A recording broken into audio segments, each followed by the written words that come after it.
Hi, this is Christina Morrison coming to you from Construction SuperConference, and I just caught up with Wendy Venoit from Cozen O'Connor, who just got off of a panel about high stakes litigation and high stakes projects. Wendy, how's the conference been going for you so far? It's been great, as always. I've been coming to these conferences for, I think, 20 years now, and they've been getting better, bigger. Great turnout at this event. I think we broke a record this time around, so that was wonderful to see, particularly after our COVID hiatus.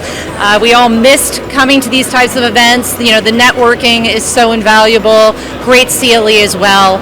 So it's been wonderful so far. I'm looking forward to a few more sessions today and a day tomorrow.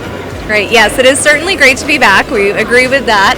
So the panel that you were just in, high stakes projects, high stakes litigation, what were you talking about? Okay, well, I work on a lot of large projects, infrastructure, oil and gas, etc. Everybody assumes that means there's going to be a big claim or litigation. And we wanted to get across that simply isn't so, that there are ways to mitigate that risk from the start, starting with the selection of your project delivery method, also dependent on the type of project it is. Some projects are more susceptible to litigation risk than others. And then what can you proactively do as both an in-house attorney and an outside counsel to mitigate that risk throughout the project life cycle, from the start, from the contract through execution, and then the follow-on ADR process as well. All right, so it was full, and I know I had to wait for you, so there were a lot of questions afterwards. What are you hearing from some of the attendees? What's everybody talking about in the year ahead, some challenges and some opportunities? Yeah, I think everybody's very hopeful. I mean, we are lucky in this industry that we never stopped during COVID, for example. And I know a lot of construction lawyers, particularly outside counsel, will say they never worked as hard as they did during COVID. I do think it has slowed down a little bit to a manageable level, but it seems to be picking up again. Again, we see a lot of infrastructure projects that are now going to go forward and are being considered. Major push on renewables.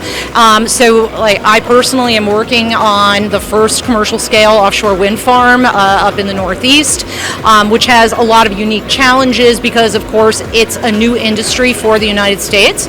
But there's a lot of opportunity there for contractors, new contractors, to get involved and to educate themselves about the unique issues that come into play on those types of projects. So I think there's a lot of opportunities coming down the pike. I don't see us slowing down anytime soon. That's a good thing. It's a really resilient industry. It seems like we ride the ups and the downs fairly well. And so I remain very hopeful and optimistic about the next few years. That's great to hear. Yes, we got to keep that hope and optimism out there. Yep. So, Wendy, if anybody needs to get in touch with you or the Cozen O'Connor team, how can they do that? Absolutely. I'm up in Boston, so feel free to give me a buzz anytime. I'm wvenoit at cozen.com, and of course our website is www.cozen.com. Look us up. We'd love to see everyone at a future Construction SuperConference. Well, thank you so much. I'll let you get back to the sessions today. And thank you again for following along here at Construction SuperConference.